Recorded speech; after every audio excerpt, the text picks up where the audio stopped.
রাধা রাধা, সকলে কেমন আছো? আমি সৃজন, গোস্বামিনী সৃজন ইউটিউব চ্যানেলে সবাইকে জানাই স্বাগত। তোমাদের তো অনেক দিন ধরে রাস উৎসবের প্রস্তুতির ভিডিও দেখাচ্ছিলাম, মন্দিরের ভিডিও দেখাচ্ছিলাম। আজকে একেবারে সরাসরি মন্দিরের রাস উৎসবের ভিডিও দেখাচ্ছি। দেখতে পাচ্ছ ভগবান শ্রীকৃষ্ণের প্রত্যেকটা লীলাকে কি সুন্দর করে তুলে ধরেছে। মন্দিরটাকে আমি পুরো ঘুরিয়ে দেখেছিলাম আর নিজেই আমি অবাক হয়ে গেছিলাম এসে যে মন্দিরটাকে একদিনের মধ্যে এত সুন্দর সাজিয়ে দিয়েছে। এই মন্দিরটাতে প্রায় সমস্ত লীলার বেশ কিছু লীলা তুলে ধরার চেষ্টা করা হয়েছে, কারণ ভগবানের লীলা অপার, তার লীলা কোনোদিনও শেষ হয় না। তাই সামান্য যতটুকু পেরেছে সেই অতটুকু লীলাই তুলে ধরেছে মন্দিরে। যারা যারা আমার রাস উৎসবের প্রস্তুতি ভিডিওগুলো দেখোনি তারা দেখে নিতে পারো।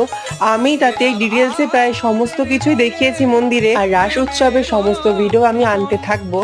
ততক্ষণের জন্য রাধা রাধা। আর ভিডিওটা ভালো লাগলে চ্যানেলটাকে সাবস্ক্রাইব করো, লাইক করো, কমেন্ট